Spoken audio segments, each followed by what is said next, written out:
Philip, we can't hear you if you're talking. I have not spoken Oh, yet. I was just oh, going to ask Chris if we were ready. okay. Now we hear you. Okay. Okay. So it's 6 o'clock as the mayor has come online and indicated. So we'll call this meeting to order. I'm Deputy Mayor Philip Smith, and I'm sitting in as chair tonight as Frances is sick. She is attending online though. And we'll start the meeting with the land acknowledgement. I would like to begin by acknowledging that the land on which we are gathered is the traditional and unceded territory of the Algonquin Nation. And we will now rise for the national anthem, please.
Thank you.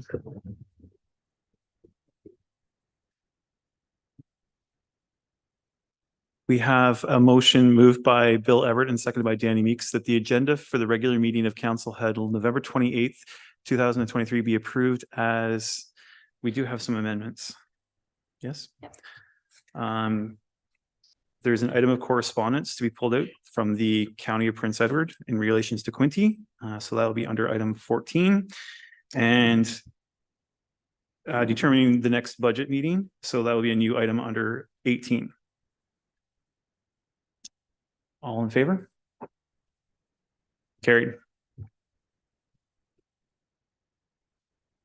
Do we have any declarations of community interest or general nature thereof of any members of council? Seeing none.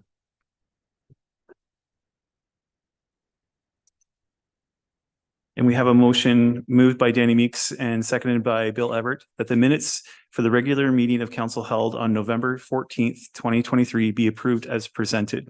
All in favor? Carried.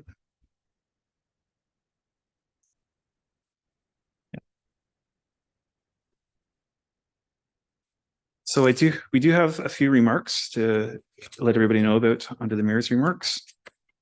So coming up this weekend, we have a Santa Claus parade at the Parham Fairgrounds on December 3rd.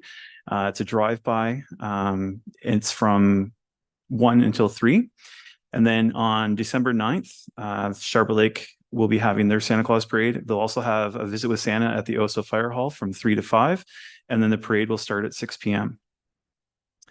And then on December 10th, there's an Arden Christmas market from 10 until 2. I'm assuming that's at the community center. Okay.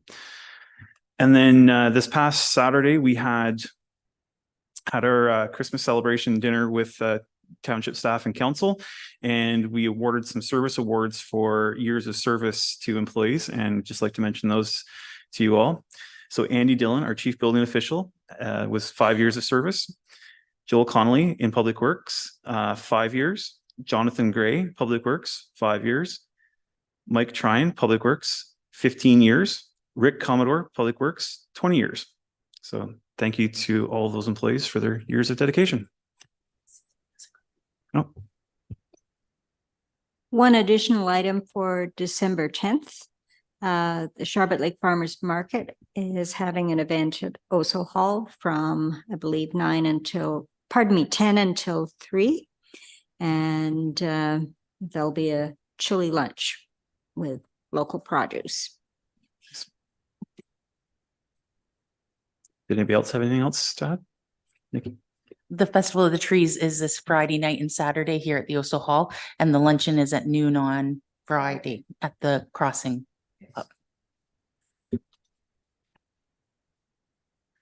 One more item to mention. We received a letter from Municipal Finance Officers Association of Ontario to Michael. Dear Michael, on behalf of all the staff at the Municipal Finance Officers Association, I would like to thank you for being a part of MFOA's 2023 Board of Directors. Your knowledge and insight into the municipal sector have been an asset to the organization. In appreciation of your hard work and dedication to the association, the MFOA is pleased to donate $50 to North Frontenac Food Bank in your honor. Best wishes during this holiday season. So thank you for all your hard work there, Michael. Madam Mayor, do you have any comments you'd like to make? No, I think you've covered them all. Thank you. So the next item on our agenda is delegations. So we have Bruce Rigby from Perth and Smith Falls District Hospital Foundation.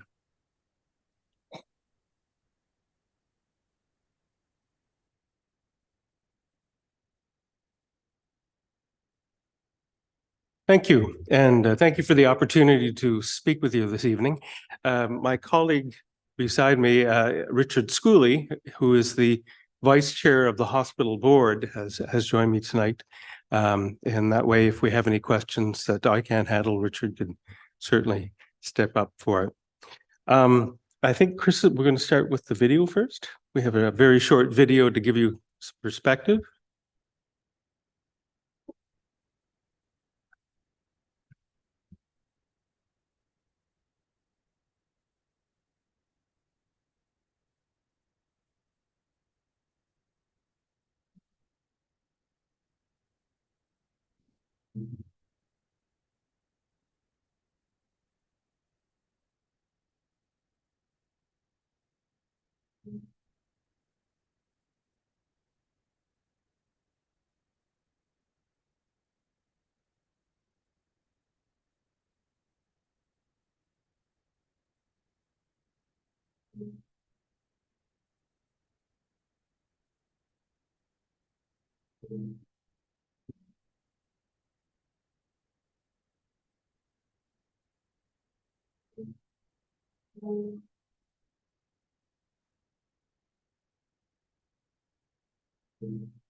Thank you. We'll go to the PowerPoint if that's possible. I represent the Perth and Smith Falls District Hospital Foundation.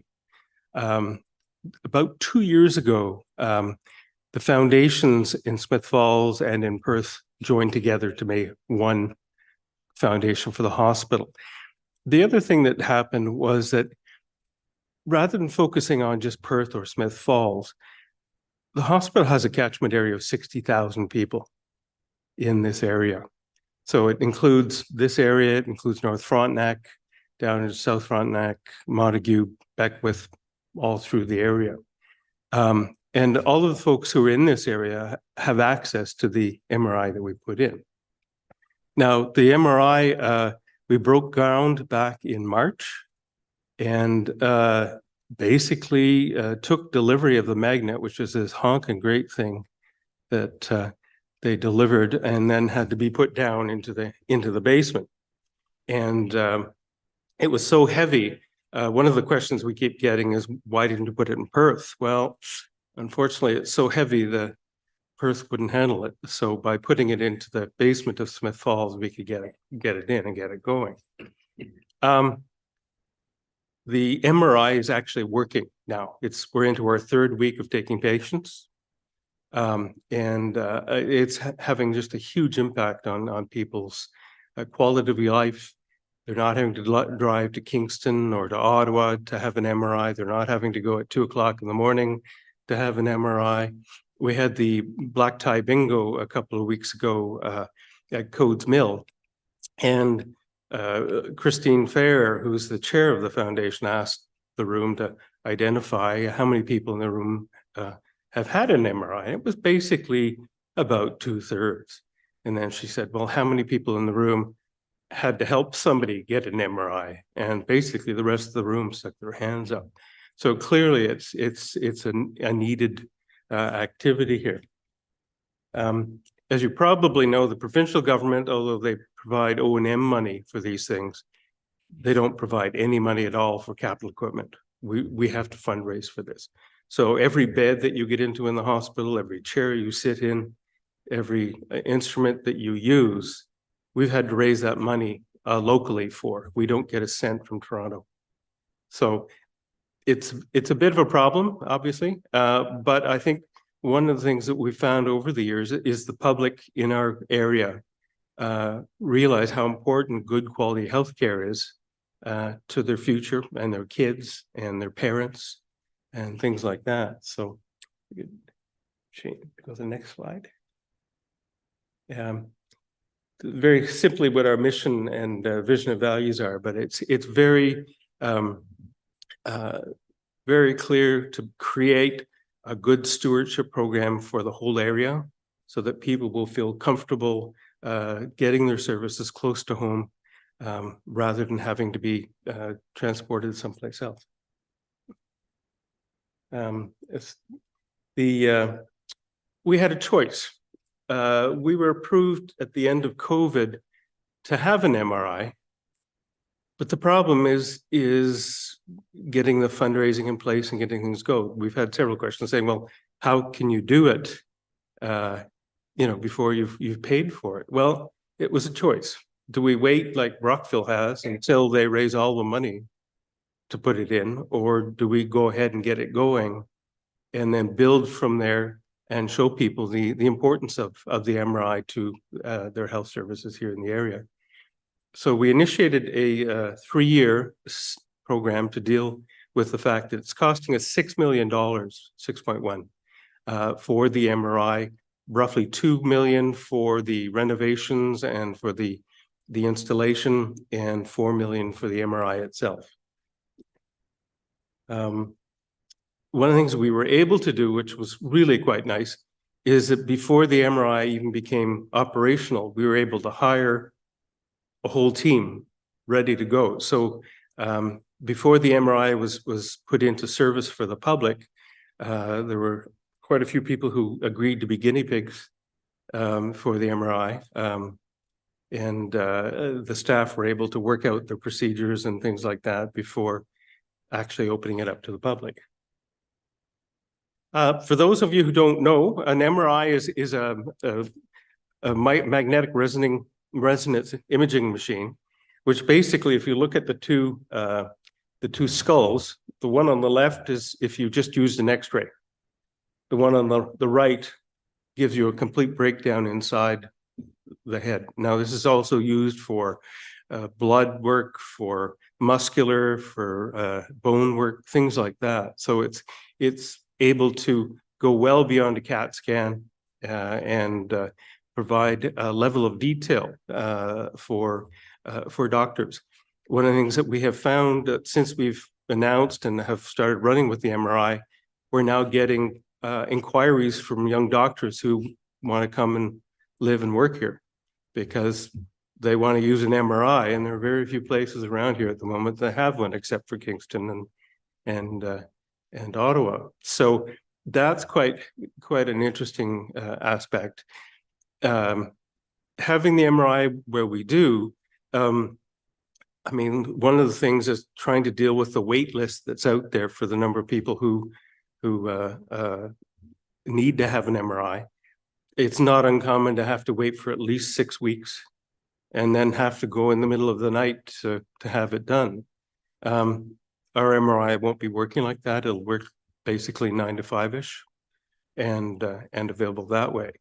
What it will also do for us is, because we can increase the speed of diagnosis, we can then have, there are people who come in with ailments that need the diagnosis to be able to determine what course of action you take to help them.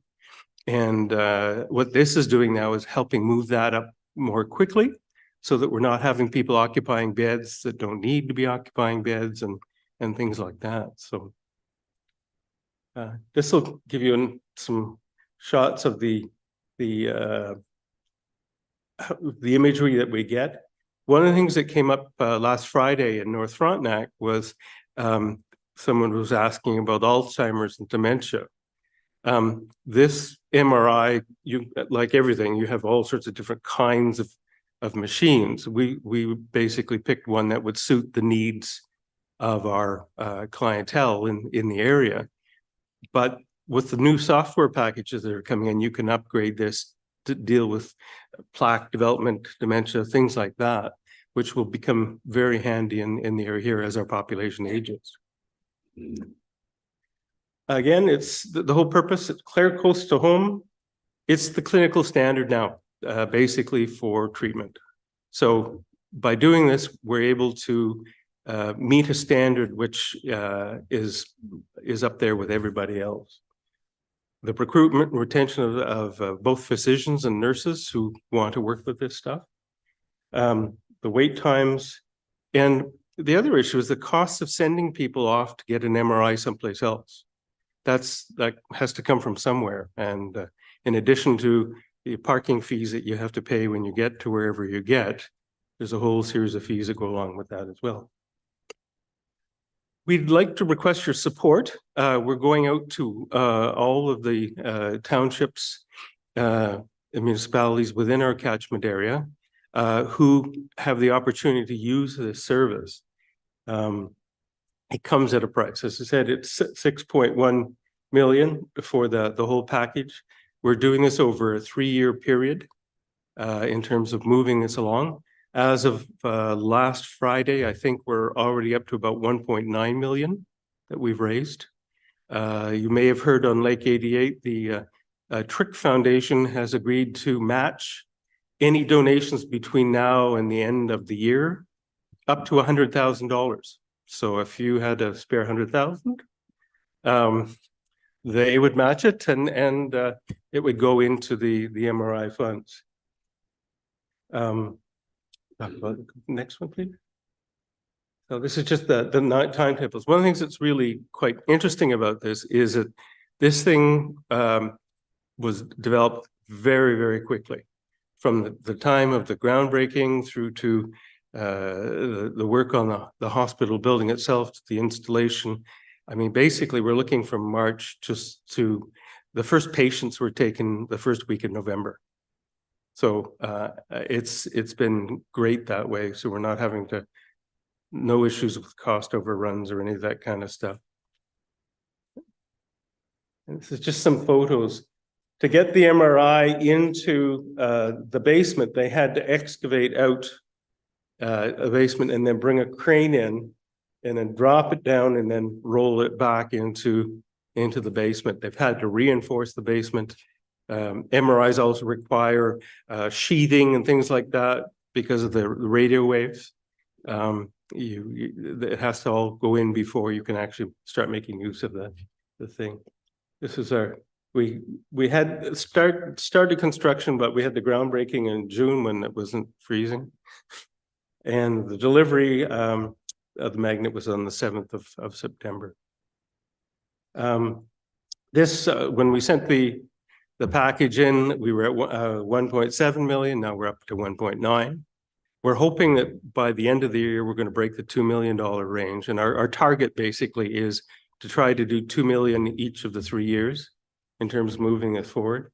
And no amount is a little or a lot. It's really interesting for me, having been involved in some of this stuff before, just how much the public has embraced the idea in terms of where it's going and the service that it'll give them. Now, what we've done in terms of looking at the monies is that we've actually looked at the populations of the various townships, and what we're suggesting is a 3-year multi-year sort of ask to the township. It basically $10,000 a year, which works out to $6.13 per person in the township, or $2 a year. Some of the townships have chosen to put it as a line item on their tax bills, just below police. So it looks pretty good. So, this is the kind of thing we're looking at doing in terms of engaging people in the process. And if you have any questions at all, we'd be happy to come back and discuss anything, or you can give Margot a call and she'll try to get the information or answers to the questions and back to you. And thank you very much. Does council have any questions?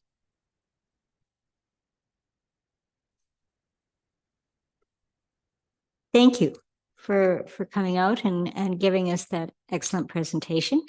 Really appreciate it. In addition to being a counselor, I am a member of the board of directors of the Sharbot Lake Family Health Team, as is our mayor.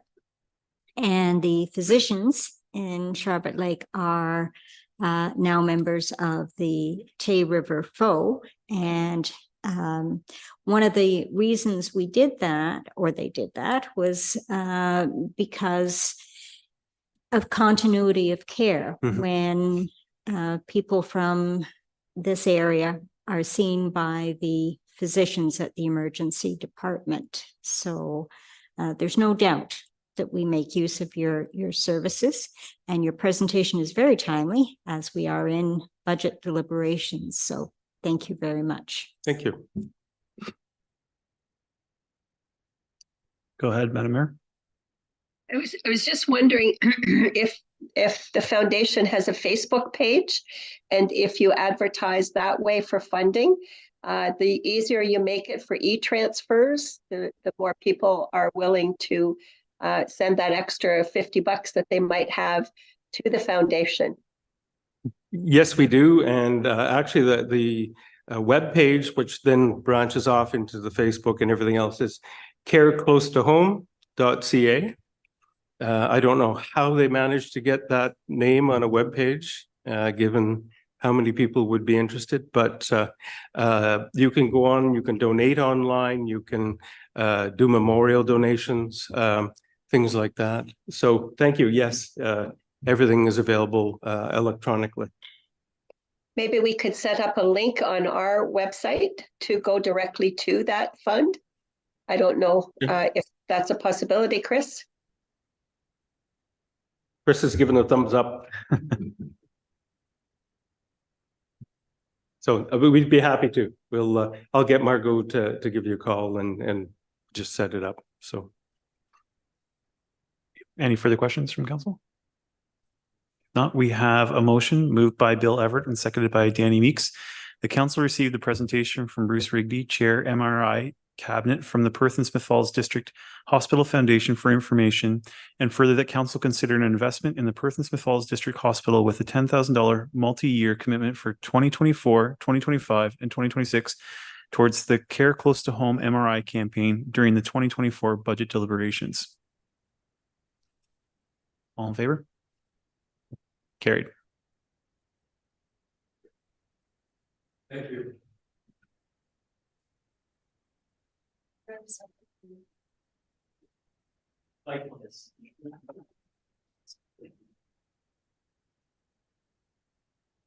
The next item on our agenda this evening is the consent agenda.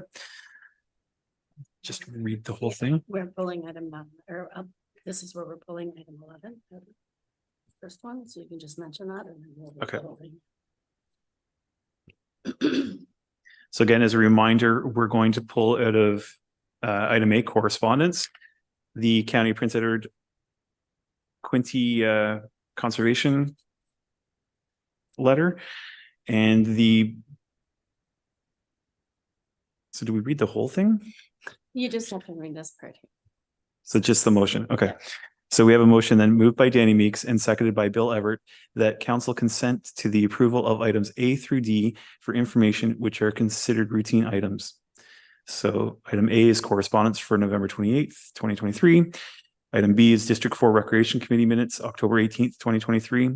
Item C is Central Frontenac Trails Committee meeting, October 30th, 2023.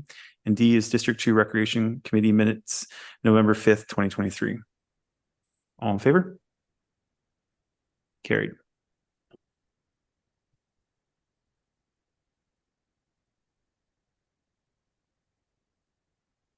And do we have any deferred items? Yes, we have a motion.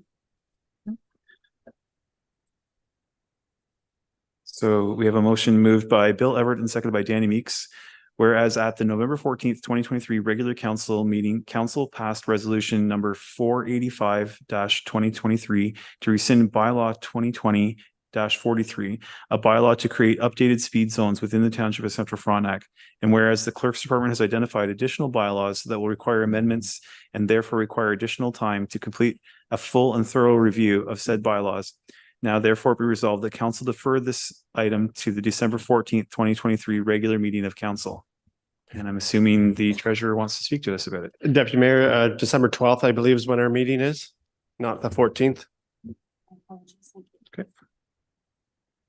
So there. Yeah, I'm looking for it now. Yeah, that's right.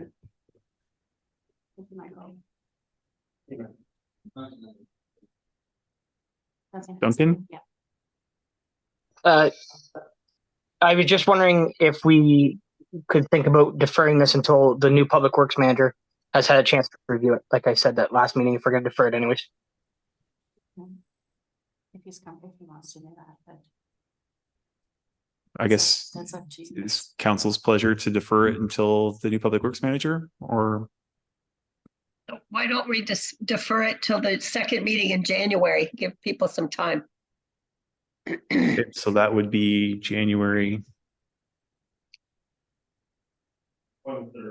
Thank you.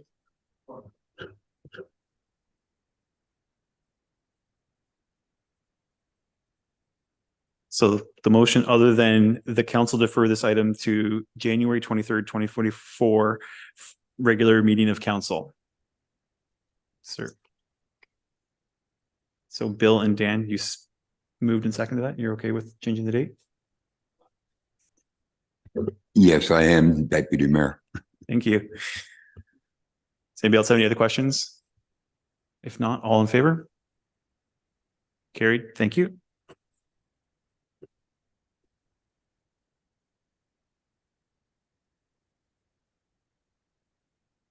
Okay, staff reports, finance accounts payable for November 28th, 2023. So we have a motion moved by Nikki Gowdy and seconded by Danny Meeks. The council received the checks distribution report totaling $810,127.89 as prepared by the treasurer for information. Any questions? All in favor? Carried.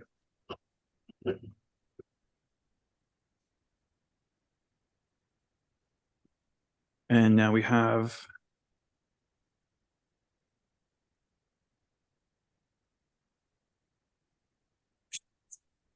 thank you.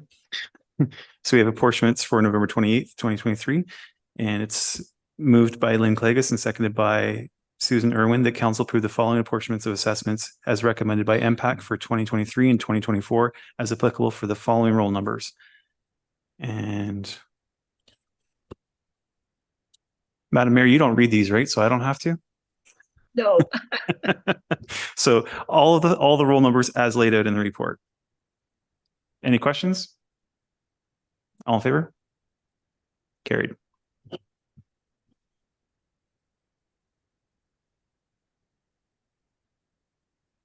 And then next we have section 357, 358 for November 28th. And it's moved by Lynn Clagus and seconded by Susan Irwin that council approve the following reductions of assessment pursuant to the Municipal Act for roll number 1039 040 050 06800 Maxwell, Sean, and Lori for the period of January 1st, 2021 to December 31st, 2023, as reported by MPAC. Reason: gross or manifest clerical factual error. 357 1E, and further that council approve an adjustment of the taxes to be calculated by the tax department for the related period. Any questions? All in favor? Carried.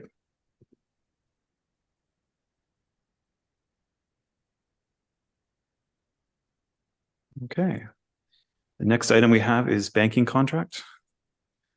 And we have a motion moved by Lynn Clagus and seconded by Susan Irwin that the CEO, clerk, and treasurer be authorized to enter into a 5-year banking services agreement with the Royal Bank of Canada, commencing as of November 1st, 2022 and ending October 31st, 2027, with an option to extend for an additional 2 years.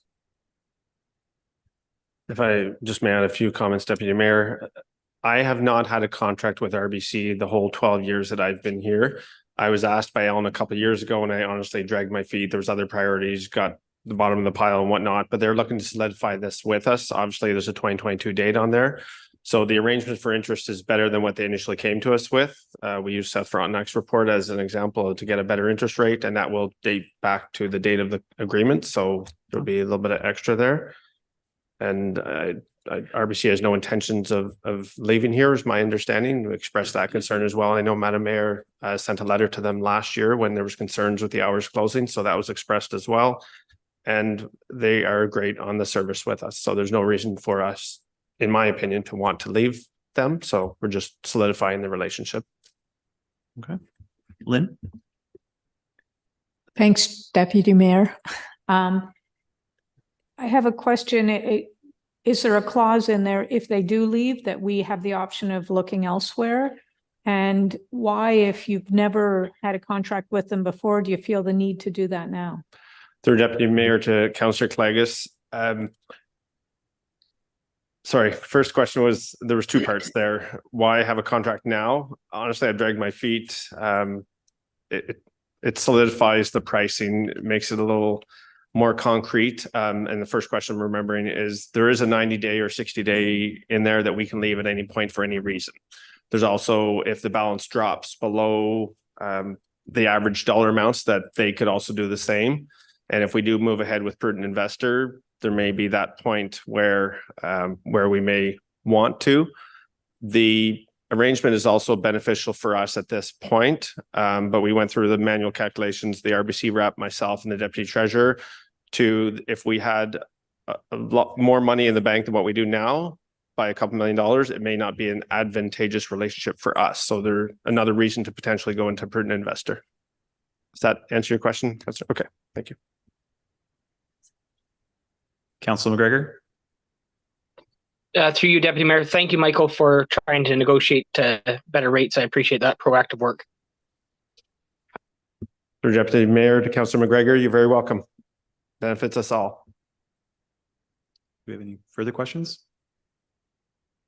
Okay, all in favor? Carried. Thank you, Michael. Council. Deputy Mayor, may I make another comment? I have to be honest, I was supposed to bring an investment policy statement back to this meeting. Other priorities obviously took over and I don't have that done. I hope to have it done in the next month or two at the very latest. So just to give you an update.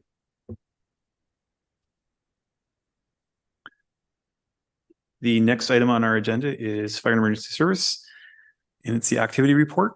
We have a motion moved by Susan Irwin and seconded by Lynn Clegus that council receive the Central Frontenac Fire Rescue Activity Report and the Central Frontenac Bylaw Enforcement Activity Report as prepared by the Manager of Emergency Services, Fire Chief, dated November 28th, 2023 for information. Any questions? Councillor Gowdy? It's not a question, actually, it's a statement. It was nice to see that the medical calls are going down, and hopefully that attributes to the extra ambulance being put on this fall in the city of Kingston to keep our rigs in the north area. Any further questions or comments? All in favor? Carried.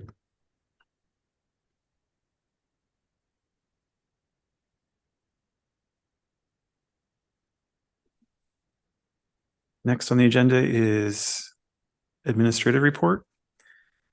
And it's moved by Susan Irwin and seconded by Lynn Clegus that council received the administrative report dated November 28th, 2023 for information. Any comments, questions? Maybe I could just speak to that for a moment. This is the type of report that Kelly gives us at county. And basically it just is showing how many things the CAOs have to be involved with throughout the month. So I asked Kathy to do this because often you don't even realize just how many meetings you've had until you write them down and go back and go, oh yeah, no wonder I didn't get that stack on my desk totally completed.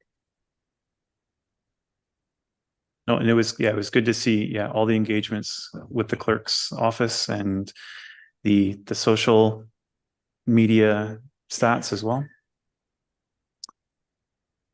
There's no further questions. All in favor? Oh, sorry, Susan. Thank you, Deputy Mayor. Just a comment. It's not only the meetings, but there's time spent in preparing for the meetings. And then there's the follow through from tasks assigned at the meetings. So we should be taking that into account as well.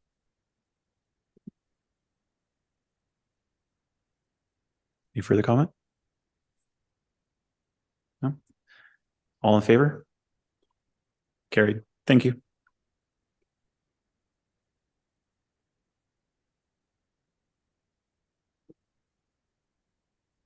So the next we have a motion moved by Susan Irwin, seconded by Lynn Clegus.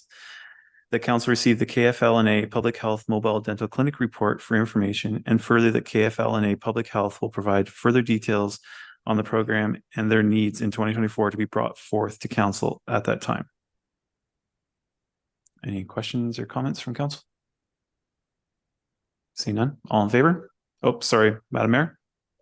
Just a comment that I would have when I read that is one of the ideas was to park it at the medical center, which is fine because it's medical health.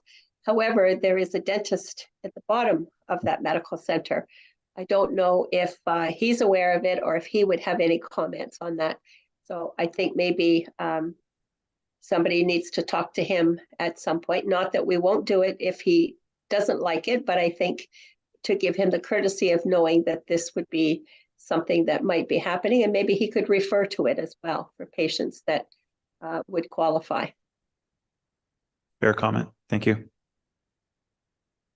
there's no other questions, are we all in favor? Oh, sorry, Councillor Gowdy. Actually, just for information through you, Deputy Mayor, is that the Children's Mobile Dental Clinic is offered monthly at the Child Center in Sharbert Lake, and it's actually tomorrow. So you can go there, drop in there, and you can get a dental check and get a fluoride treatment at no charge. You said that's monthly? Monthly. Okay. Mm-hmm. Sorry. Okay, Councillor McGregor. I didn't have a question. Sorry, I thought you were calling it to a vote. Okay, we'll do that now then. All in favor? Carried.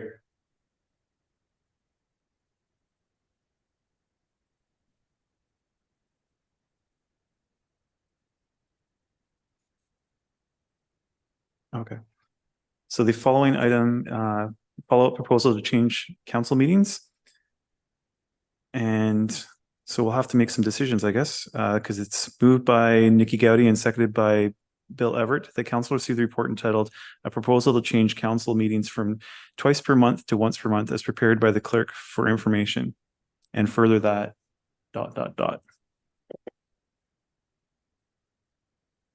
Councilor Gowdy? I will put the motion on that we leave it the same 2 meetings a month. And I'd like to request a recorded vote on this motion as well, please. Okay. So how do you?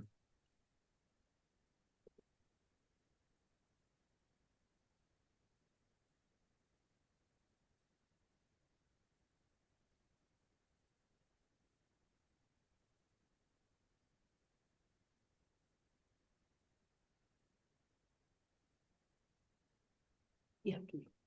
So yeah, so it's moved by Nikki Gowdy and seconded by Bill. Or Glenn has a comment. Okay. So we'll go with Councillor Clagus first then. Thank you, Deputy Mayor. I just, in respect with the idea that the clerk's department is shorthanded right now, and it is a strain on them getting all of the stuff prepared, I thought a compromise might be to go for a couple of months or up to 4 months of doing it 1 meeting a month to allow them to catch up and then resort back to our 2 meetings a month. So I just thought it's a compromised option to try. And then we would at least look at that idea as, what do we think of having 1 meeting a month and reassess it in 4 months. So I just thought I'd throw that on the table. Okay. Councillor Irwin? Thank you, Deputy Mayor. One further comment. I thought that there was also a proposal to change the time of the meetings from 6 o'clock until back to 4 p.m. Correct. And given that staff is overworked and short-staffed right now, and the later time period just extends the workday, I think we should give some serious consideration to going back to the 4 p.m. For a more reasonable workday for the staff. I'd also point out that when I ran for council, it was on the basis that meetings would be from 4 p.m. until 6 p.m. And one of the rationales for changing it to 6 p.m. was to attract people who were not in the infancy of their senior years, such as myself, which is all very well and good, and I quite support that, but we could do that in the last year of our term.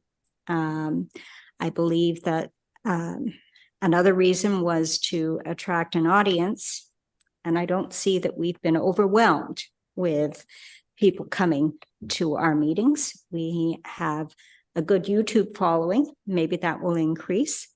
And so I would like to certainly ask that we consider going back to 4 o'clock, especially if we decide that we want to continue with 2 meetings a month.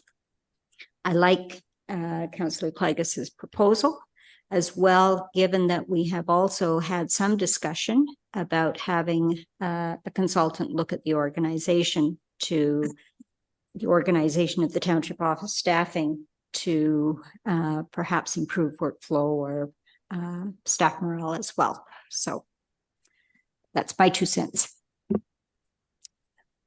Madam Mayor? I like the idea of trying it for 4 or 5 months and seeing how it works. I think the other problem that Nikki had mentioned was that the Thursday was the same week of county council.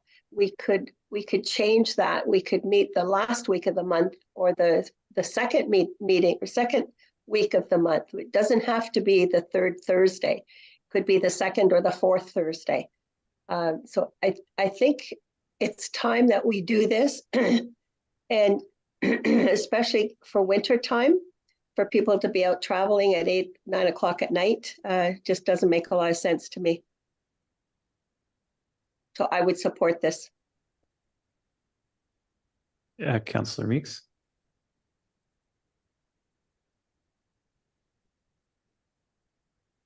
Yep. Now what's the green?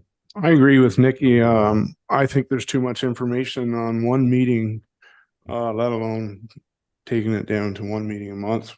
Last meeting was 3 hours. So if you combine 2 meetings in one, it'd be just too much information to take in. That's my opinion on that. It would just be trying to push everything through just to try to get through the meeting. So I want to stay the same, 2 meetings a month. Duncan has his hand up. Yes, Councillor McGregor. Yeah, so I'd like to leave it as is, for 2 reasons. Changing the meeting time would basically eliminate the possibility of any potential member of council from having a full-time job. If you move the meetings till 4 o'clock, very few people are going to be off work in time. And I agree with Dan wholeheartedly that we as councillors are responsible to make informed decisions. And it's a lot to go through the package as is, do the research and form good questions. I think it would be too much with only going to 1 meeting a month.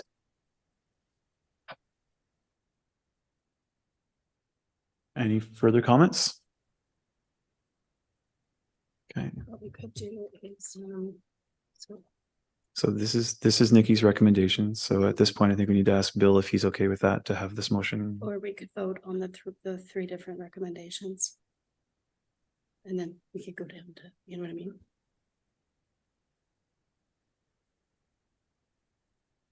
What we could do is you could vote to see, and then to see if people want to.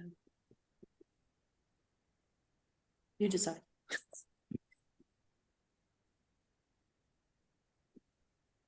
Could we break it into 2 motions, one changing the time and one changing the number of meetings? We can do that too, Madam Mayor. So I think what we should do procedurally is Nikki's put a motion on the floor. Bill, you were the original seconder when it was blank. Are you okay with the option of leaving meetings as are? Thank you, Deputy Mayor. No, actually, I'm in agreement with Councillor Clagus. Okay, now I really don't know what to do. What we could do. Do an amendment? Sorry, let me just. Do an amendment and vote on the amendment first and then go back to the initial motion, but you're going to have to fill in what the initial motion is. So we do have that, Madam Mayor. We have, Nikki put the motion that, and further that leave the meetings as they are. So we need a seconder to that motion, essentially. I'll second that motion, Phil. Okay. Sorry. Okay. So then there's an amendment to that motion that gets voted on first. And that amendment was to change it for a 4-month period, including the time and the number of meetings. Okay. That gets voted on first and then the original motion second. Correct. That's the procedure. I'm not seconding any motion other than the motion that Nikki made. Okay. So yes, we do need a mover and a seconder on the second motion. Mm-hmm. So Lynn moved it, I think.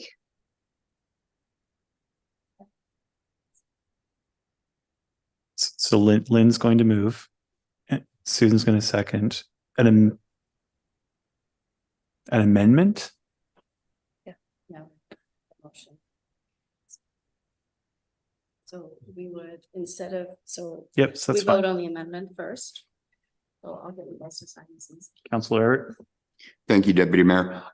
Do we still not have to vote on Nikki's first? We vote on the amended motion first. Sure. Sorry, Cindy, did you? No. So the amended motion would be that we trial the meetings for 1 month, for 4 months, or we trialed 1 meeting a month for 4 months. Susan also made a motion about starting at 4, so we actually have That several options here. Sure, pile that one on too. So an amendment to the amendment? Madam Mayor, Yes. How would we handle that when there's actually three? Because Councillor Irwin also made a recommendation to start the meetings at 4. Well, I think Councillor Clegg has also said that. Lynn, can you clarify what your motion was? My original motion didn't talk about changing any time. I just was talking about the moving to a one meeting a month for 4 months. Do you want to add the 4 p.m. to it? Sure, I can. Okay, so that would make it 2. So I'll do the amended motion. So that motion is 2 things: to start at 4 p.m., to reduce to 1 meeting a month for a 4-month period, and then reassess. Ending in March 2024. Sorry, Councillor Meeks. Something in the minutes about having that quorum to change time. Back. That's if we were, yeah, his mic's not working, Chris. So Councillor Meeks was asking about if we are basically reopening a previous decision and the requirements for the requirements for a vote to rescind that motion, right? Essentially. That's not really what we're doing though, Councillor Meeks. We're not rescinding that motion. We're changing that motion. We're introducing something new. But the time is going back to 4 o'clock. Yes. From 6. But it's all one motion. We just made it. So we would vote on this motion first. And that's Lynn Yeah, and then and Susan. so Councillor Everett. Thank you, Deputy Mayor. That recommendation to go to 4 o'clock was also in the CAO's report, it was. so. So I can fill that part Okay. after, but read that part first. Okay. So the amended motion, which is moved by Lynn Clegus and seconded by Susan Irwin, that council receive the report entitled "A Proposal to Change Council Meetings for Twice per Month to Once per Month as prepared by the CEO clerk for information," and further that a trial 1 meeting per month start at 4 p.m. ending in March 2024.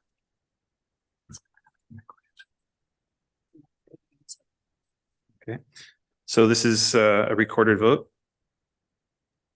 Madam Mayor, Yes. Councillor Kelsey, No. Councillor Clegus,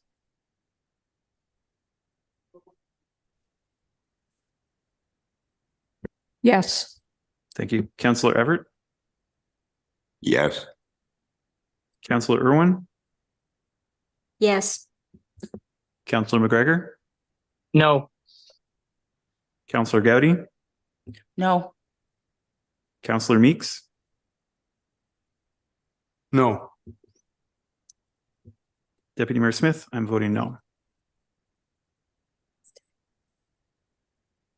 So that motion's defeated, so we'll revert to the original motion. Moved by Nikki Gowdy and seconded by Duncan McGregor, the council received the report entitled "A Proposal to Change Council Meetings from Twice per Month to Once per Month as prepared by the CEO clerk for information," and further that we leave the meetings as they are. And again, we're doing a recorded vote. Madam Mayor? No. Sorry, I didn't hear that. No. Thank you. Thank you. Councillor Kelsey, Yes. Councillor Clegus, No. Councillor Everett, No. Councillor Irwin, No. Councillor McGregor, Yes. Councillor Gowdy, Yes. Councillor Meeks, Yes. Deputy Mayor Smith, yes. And that's carried.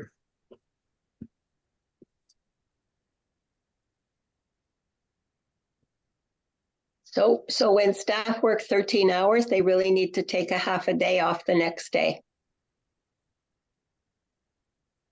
I think it, as well, Madam Mayor, I think, Councillor Irwin mentioned whether we look at doing an org review. And if we do that, that's something we could also look at the same time, right? That's We can, but the reality is that folks on council day are working 13, 14 hours. So Mhm. they typically go in again the next morning at regular time, but they need to stop doing that. I'm just saying things won't get done, but I think you have to look after yourself as a staff person. Councillor Gowdy has a comment. Councillor Getty. Thank you, Deputy Mayor. A suggestion to Mayor Smith, could they come in late on council day? Could that be an option as well? So instead of coming in late the next morning, they come in late the day of council and only work their 7 or 8 hours. Well, I guess that depends on how ready they are for council. Kathy, can you talk? Yeah. We hear you. If you can hear me. No, unfortunately, that's not going to work because there is a lot of work getting ready for council, even on council day. We would not be ready. I mean, Jody can certainly attain to it as well, because there's so many things that go on in the office during the daytime that it takes us a little longer to get ready for council, unfortunately. So that will not work.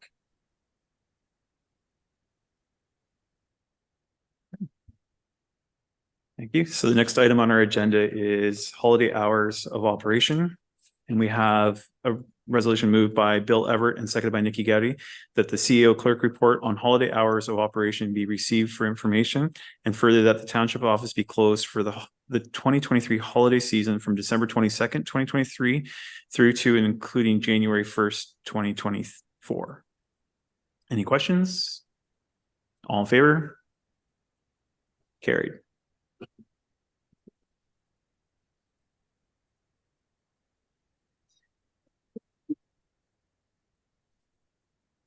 Communications. Okay.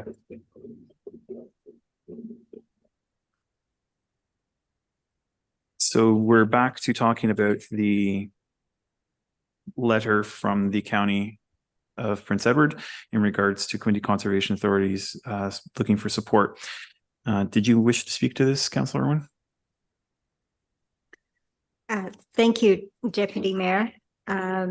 Quinte Conservation Authority is one of the conservation authorities in our area and is concerned with the water source protection in our community. Our lakes and water have been identified as one of our most important assets. The report from Quinte Conservation Authority, which I'm sure Councillor Klages, as a member of the board of Quinte, is aware that they have expressed concerns about the Ministry of the Environment proposal to expand the use of permit by rule to waste management systems, stormwater management systems, and certain water taking activities. And the Quinte Conservation Authority has indicated that it could pose a threat to drinking water and threats to human health. I would suggest that this council might want to consider making a similar resolution as the County of Prince Edward has done. And their resolution was, and I'll just read it as if it was our resolution, that the Council of the Township of Central Frontenac supports the concerns outlined by Quinte Conservation Authority and urges the provincial government to stop the Ministry of the Environment, Conservation and Parks proposal to expand the use of permit by rule to waste management systems, stormwater management systems, and certain water taking activities. Thank you.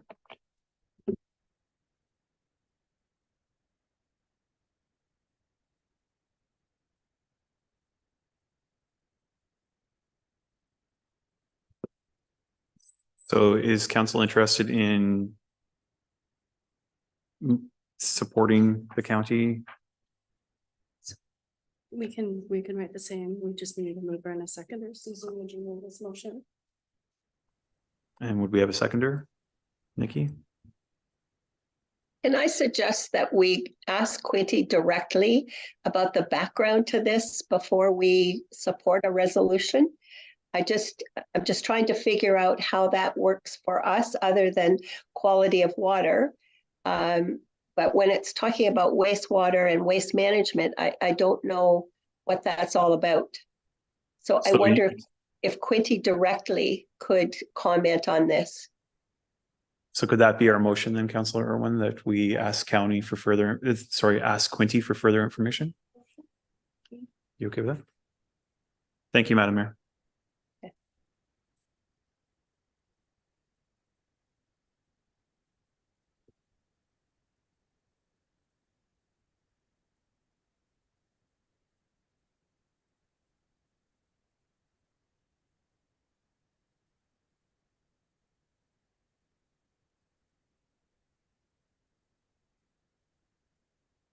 Go ahead.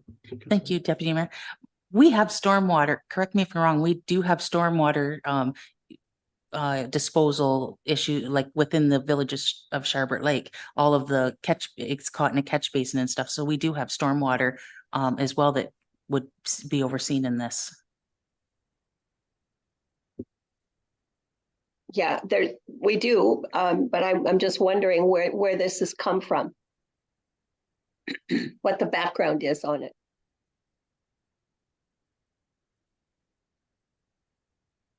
Go ahead, Councillor. Madam Mayor, I believe that Quinty's concerns are related to the opening Ontario for Business legislation, and it would remove the oversight authority of the conservation authorities, and it's a permit by rule. So there isn't the same oversight as my understanding, but I certainly support getting a report from Quinty Conservation Authority so that we do our due diligence. It might, in fact, be not just Quinty, but Rideau and Mississippi as well. That's right. So it looks like the county picked it up through the original Quinty Conservation Authority board meeting in a report from October is where the county picked it up. Okay. So we have a resolution moved by Susan Irwin and seconded by Nikki Gowdy that council requests Quinty Conservation for more information regarding the report on the source water protection program. Are we all in favor with that? Carried.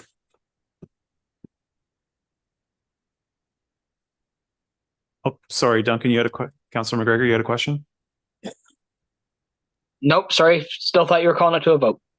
Okay, thank you.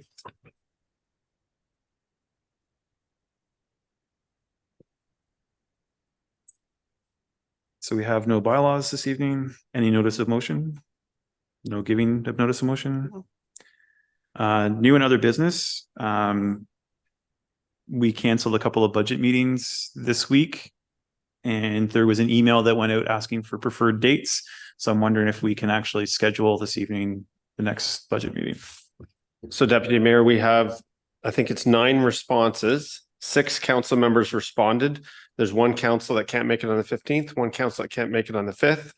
I have the interim audit on the 5th, so I don't know if that swings it to the 15th. I know certainly in discussions earlier with CAO and treasurer, jeepers, that'd be myself, with the mayor. It was kind of leaning towards the 15th just to give a little bit more time for preparation, digestion of the whole budget, but either one works. So we're going from a day and a half now to 1 day? A full day budget, yes. Okay. However, I've also suggested to Michael that staff are looking at possible cuts that they can come up with to have maybe a 5, 6, 7% increase in our rate. And maybe that he should send that out so that we have some time to look at comparing what initially came to us and what they're suggesting to be cut or what can be cut, which should save us a lot of time when we get into the first day of negotiations with the budget. Are people interested in getting that? Yes, that's a good suggestion, Madam Mayor, because I was a little surprised when I opened the package to see what the actual increase was. Yes. Councillor Michael, Flagus? you're prepared to do that? Through Deputy Mayor to Madam Mayor, we have a budget meeting tomorrow with department heads for 2 hours where we will do our darndest to get down to that 5% and just clarification levy increase, not a rate increase. And then, yeah, so we have an easy report that can spit out version to version adjustment. Council will see what we department heads initially put in for optimum service levels, what we cut it down to, and then what council discussions and hopefully leads to good discussions we'll have and end up at whatever. So these are not decisions, they're simply how staff can look at how to cut things, and we can change that to whatever we want it to be. Go, Councillor Clagus. Thank you. I just want to double check though, that we do have the option of more than just the one day, because I judging by the way last year's went, there's no way we can make it all happen in one day. Through Deputy Mayor, Councillor Clagus, until the cow sings, the budget's not done. Yeah, I don't expect it to be done in the one day. I mean, there's a lot of good discussion that happens. There's a lot of thinking that needs to happen to end up with that best budget. I wouldn't have expected it to be done after the 2 half days either. So because there's conflicts, is there another day besides the 5th and the 15th that works for staff? Oh, December is crazy. Just we had some adamant people couldn't attend the 15th and people couldn't attend the 5th. So Councillor Gaddy? I was the one that was against or that couldn't make the 15th. I will my boss has offered to cover the phones for me. I can make the 15th work. Okay. But Michael, my question to Michael is, when would you have the revisions to us for us to look over before the 15th? I'm not rushing or anything, like, you know, there's. Yep. No, I appreciate the question through Deputy Mayor to Councillor Gowdy. I would like to see where we end up tomorrow after 2 hours. It may be to a point where we can't come to that 5%. I really don't know. Again, we have good discussions at the department head level as well. I think we can certainly get there. It's a matter of what's the best strategy. What's tomorrow, Wednesday? So if we come to that tomorrow, it could even be tomorrow night, by Friday, I'd say at the latest, which gives, if it's the 15th, then that should give us another 2 weeks almost to look through it. So as soon as possible is the solidified answer I can give you. Thank you. Councillor Irwin? Thank you, Deputy Mayor. Just a question about the presentation we had about the MRI and the request for the $10,000 over the next 3 years. Will that be reflected as a proposal in the budget? So through Deputy Mayor to Councillor Irwin, it can be. Again, council can put in anything that they want in that budget. Currently, it's not in there. I knew something was coming, didn't know what dollars, but certainly we can throw that in there. I can put it. We can talk about that tomorrow morning and either add it as department heads or as per council's direction. We do have a section called grants to others. Yes. That would come under. Yes, Madam Mayor, that's exactly where I'd put it. If council wants to give me direction now to put that in, I'll put it in. If not, we can do it during budget deliberations. But I did make a note here that they requested it. I guess you can put it in and we can always take it out. I'll put it in. All right. Thank you, council. Any further questions? So I'm hearing then we're settling on the 15th, right? That's okay.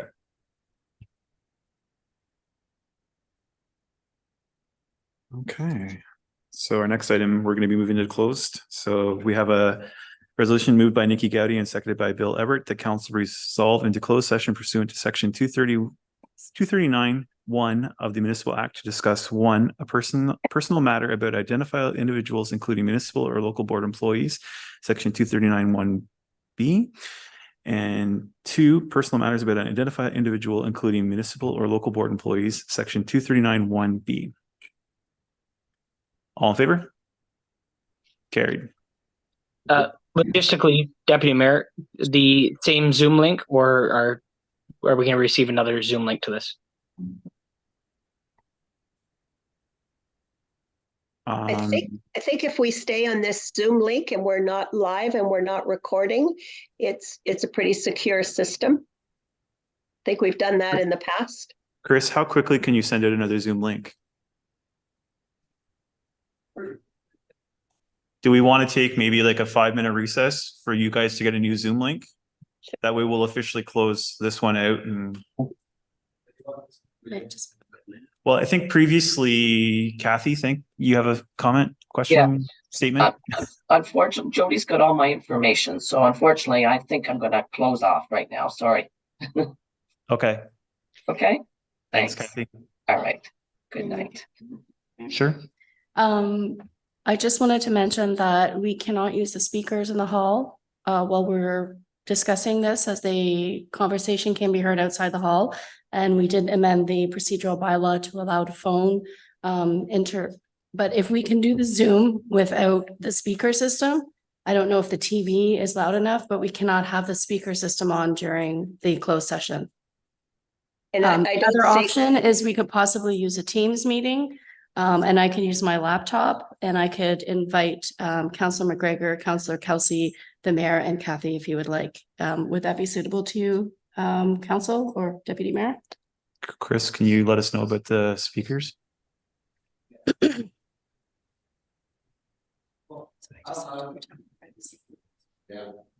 I can tell you we can't hear without the speakers. So try right now, Chris, before we go into camera, then try turning down the volume on the speakers, and then we'll see if the mayor and councillors can hear online if we're using the mics.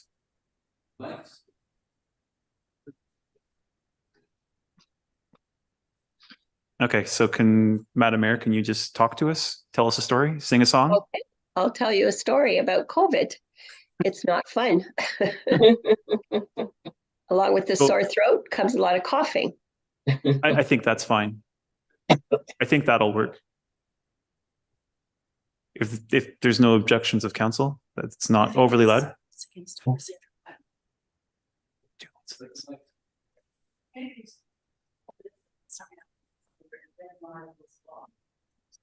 So just a question though, Madam Mayor, you could hear us fine? I can hear you when you're talking into the mic, but when you're not, I can't. Okay, well, so that's what we'll do. So we'll take a 5-minute recess. Chris will send out the new Zoom meeting, but I think we need to go into camera before we take a recess then, right? Yes, yeah, you do. Yes, please. So it's moved by Nikki Gowdy and seconded by Bill Everett. The council resolved into closed session pursuant. I already read that once. All in favor? Carried. Thank you. Okay. So we'll take a 5-minute recess, and Chris is going to send you guys a new Zoom link. So you'll join the new meeting. Okay, thank you. Good night.